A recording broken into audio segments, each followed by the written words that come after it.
Bonjour à tous, dernière partie de ce cours pour les acides nucléiques et l'ATP.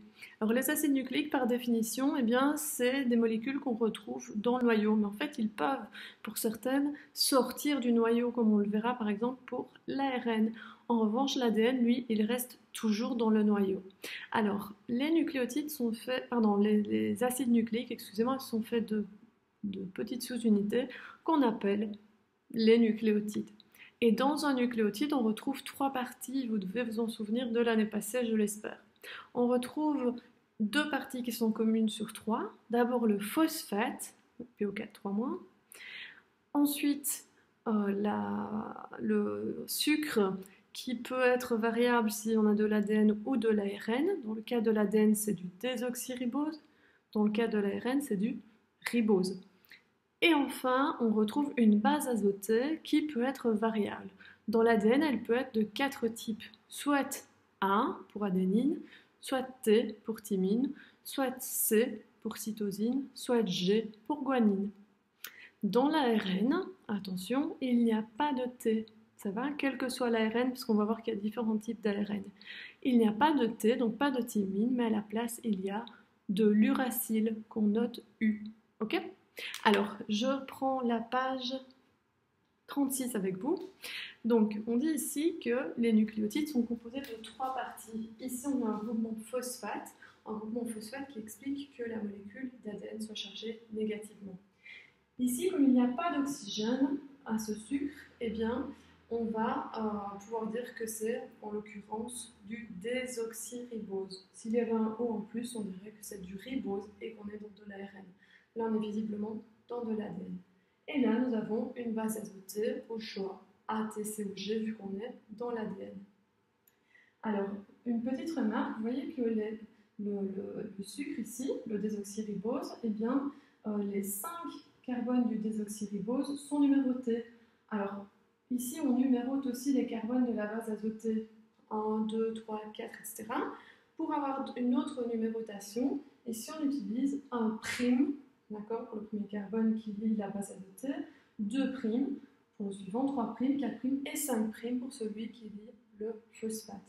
Pourquoi est-ce que je vous dis ça? Vous allez comprendre par la suite.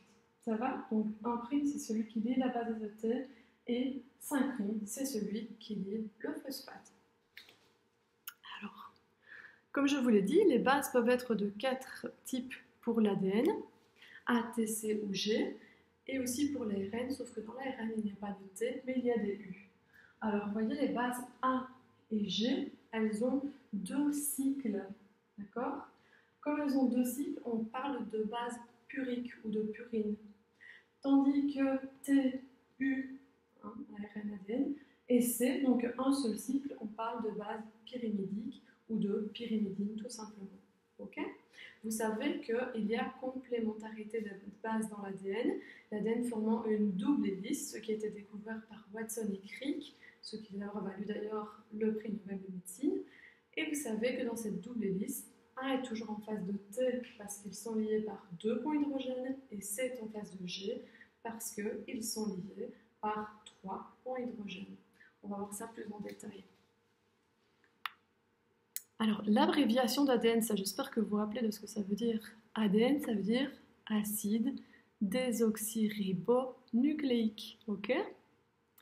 Donc, on dit ici qu'il y a 4 nucléotides différents, soit le nucléotide A, soit le nucléotide T, soit C, soit G. La seule partie variable étant la base azotée, le sucre, D étant du désoxyribose, c'est le même pour tous, et P, le phosphate, donc PO4 3-, qui est le même pour tous aussi, ce qui explique que l'ADN est négatif et lorsqu'on fait une électrophorèse, il va migrer vers la borne positive, ce qu'on avait vu en début d'année dans les techniques de séparation des mélanges.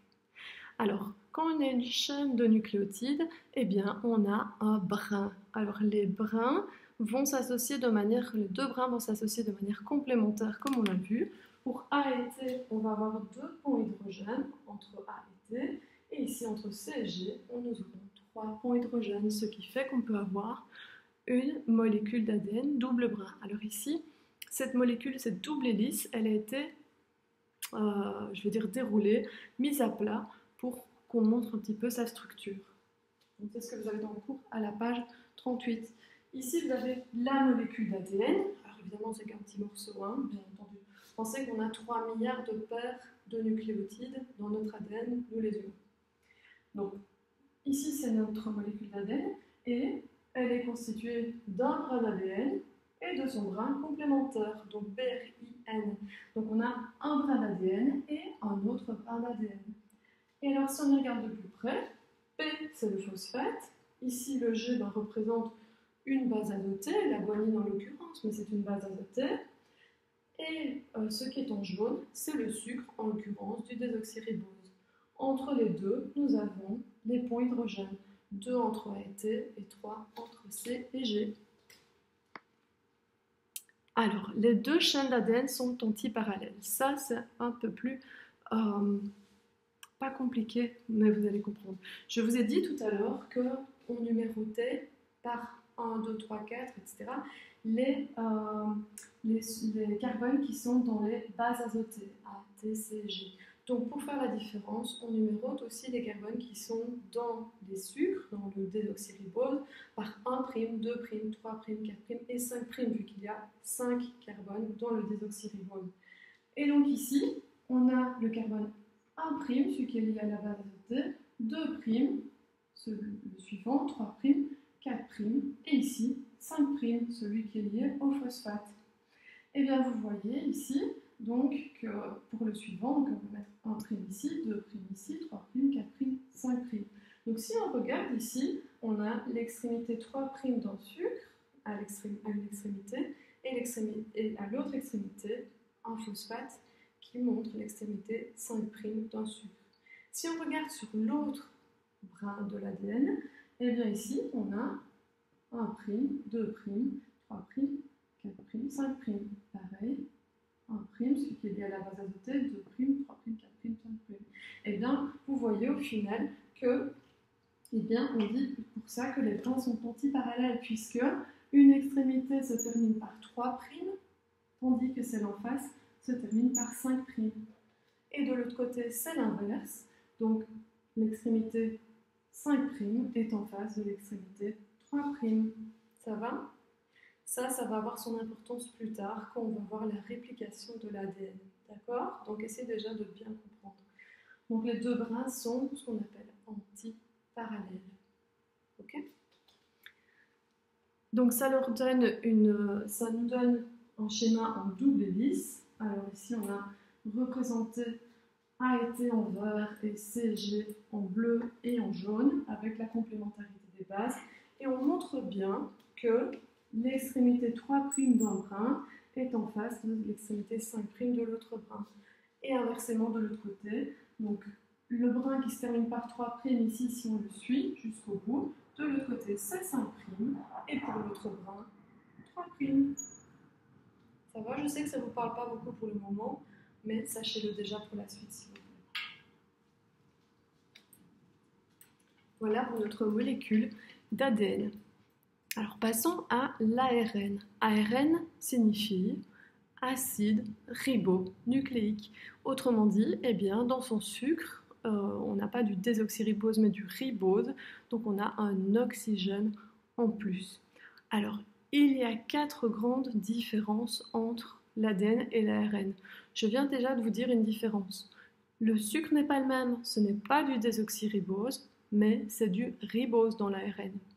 Je vous avais dit aussi qu'il n'y avait pas la base T, thymine, dans l'ARN, comme il y a dans l'ADN, mais qu'il y avait la base U pour uracile. Il y a une toute petite différence entre T et U, qui est un CH3 à la place d'un H. Je vous remontrerai si vous le souhaitez. Ensuite, eh bien, donc, qu'est-ce qu'on a comme autre différence? L'ADN est double brin, donc c'est une double hélice, d'accord? Alors que l'ARN est simple brin. Donc ça veut dire qu'il va se faire détruire beaucoup plus vite. On verra ça par la suite.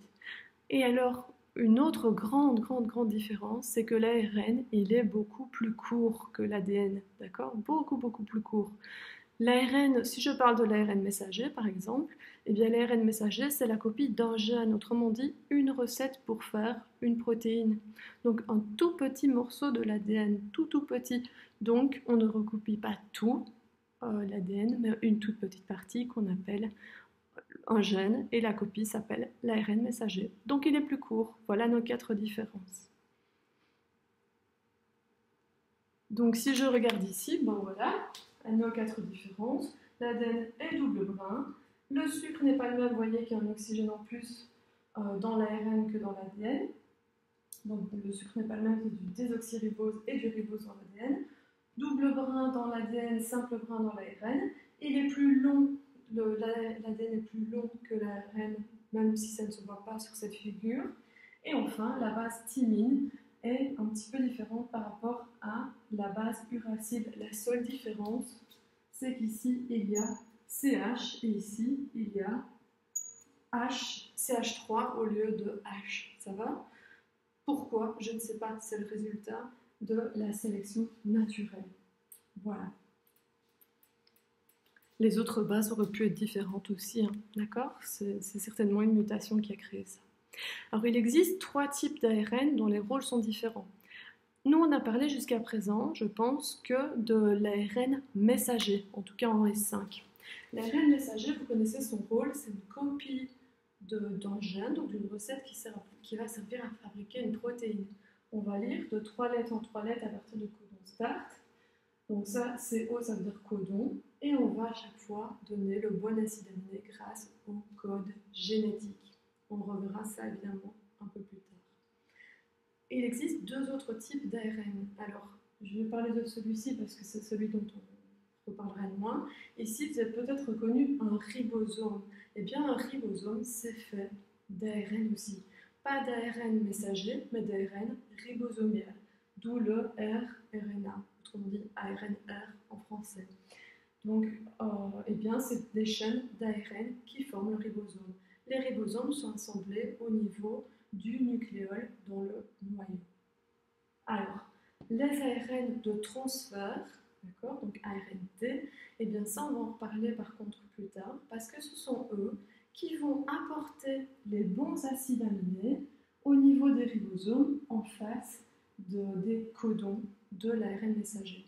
Donc si je lis AUG dans l'ARN, eh bien je sais que l'ARN de transfert ici va amener, grâce à son anticodon, on en reparlera plus tard, une méthionine, l'acide aminé MET ici, donc le tout, l'acide aminé, va être déposé ici en face de ce codon. Et ça se passe lors de la traduction dans le cytoplasme au niveau du ribosome. On y reviendra plus tard, mais donc sachez déjà qu'il y a 3 types d'ARN. L'ARN messager, l'ARN ribosomial et l'ARN de transfert. D'accord ?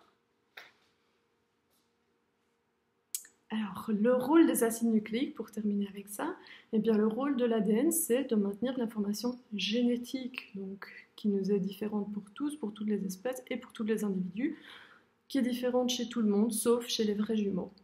Et alors, les rôles de l'ARN, eh bien, avant tout, l'ARN messager, super important, c'est de faire l'intermédiaire entre les recettes qui se trouvent dans les gènes et la fabrication des protéines. L'ARN ribosomial, je vous en ai parlé, c'est constituer les ribosomes qui sont essentiels à l'étape de traduction.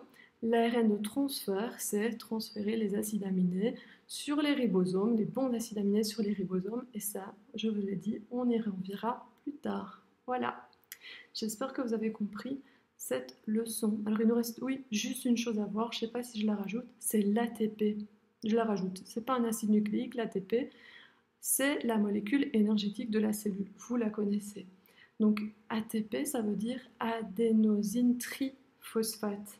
Alors c'est une molécule très énergétique parce qu'elle comprend 3 groupements phosphates et entre les groupements phosphates, eh bien, il y a beaucoup d'énergie. Donc si on coupe ici une liaison entre 2 groupements phosphates, vous avez 3 groupements phosphates ici, vous avez un sucre ici qui est aussi du ribose comme dans l'ARN, et vous avez ici de l'adénine qui est la même base qu'on retrouve dans l'ADN. Eh bien, cette molécule d'ATP, si on coupe ici un phosphate, un groupement phosphate, eh bien, on va former de l'ADP et on va récupérer beaucoup d'énergie.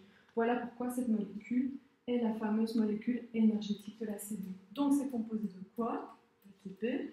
Eh bien, de 3 groupements phosphates, d'un ribose et d'une base azotée qui est l'adénine. C'est non variable, ça.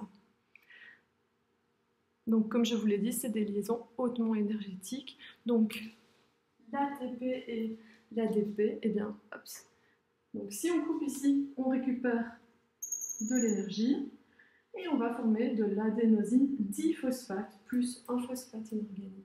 Je vous mettrai ça dans le cours pour ne pas vous faire le schéma en long et large. Mais donc, si on rajoute un phosphate à l'ADP, on forme de l'ATP, une molécule énergétique. C'est d'ailleurs le rôle des mitochondries, fabriquer de l'énergie sous forme de la molécule d'ATP. Alors la figure principale, elle est ici, hein. La voici. Donc vous avez l'ATP.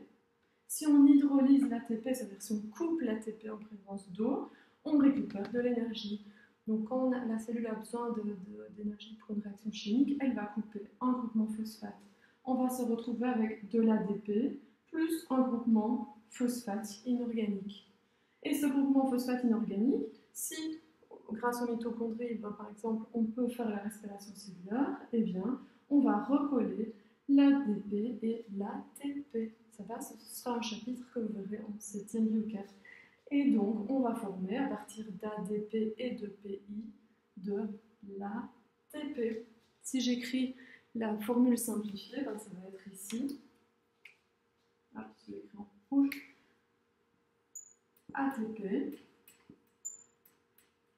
peut se transformer, et je vous mettrai un schéma plus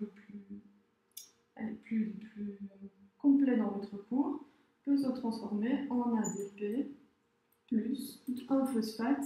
On met inorganique parce que PO4-, ce n'est pas une molécule organique. J'ai bien mis 2 flèches puisque ça se passe dans les deux sens. Quand la cellule a besoin d'énergie, elle fait de l'ADP, elle récupère de l'énergie. Et donc, au contraire, quand elle, je peux même mettre ici plus d'énergie, hein. Et au contraire, quand grâce à l'énergie, elle peut refaire de